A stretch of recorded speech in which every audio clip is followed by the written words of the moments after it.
It's often said that the United States is a nation of immigrants, and in 2023 this is truer than ever.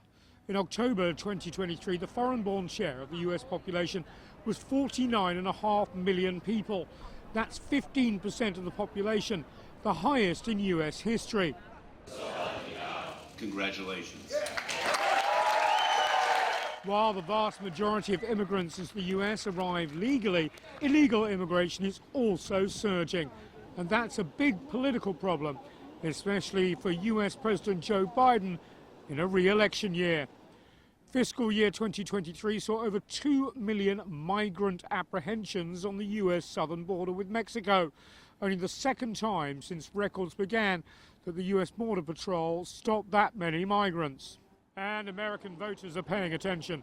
According to a recent poll by the US network NBC, border security and immigration ranked third on issues that motivates voters, with nearly 75% of Americans wanting to see more money go towards strengthening the border with Mexico. That's higher than the percentage that want to see more funding for Israel and Ukraine. And here in Washington, those issues are now inextricably linked. Motion is not agreed to. Last week, Republican members of the US Senate blocked a bill that would have sent around $50 billion in assistance to Ukraine.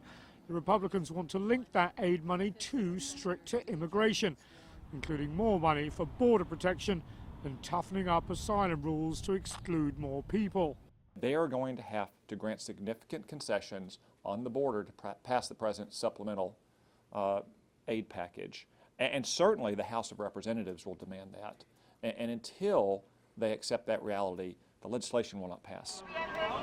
Democrats, who traditionally resisted tougher immigration rules, are now open to some sort of compromise. Not just because the White House wants the aid sent to Ukraine before the end of this year, but also because many Democrat-controlled cities, including New York and Chicago, are struggling with a surge in immigrants, stretching public resources and voter patience. I am willing to make significant compromises on the border. We need to fix the broken border system. It is broken. And thus far, I've gotten no response. Front-running Republican nominee for President Donald Trump made immigration a central focus of his first term in the White House. We had the most secure border in our history. Now we have the most unsecure border in the history.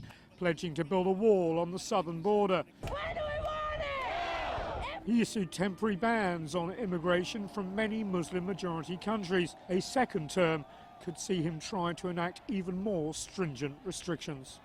Immigration, both legal and illegal, will play a central role in the upcoming general election here in the US, with Republicans really thinking that the issue could help put them back in the White House. Meanwhile, Democrats have a choice. Do they respond to public concerns and risk alienating their Democratic base, which generally has a more positive attitude of immigration and its long-term effect on US society?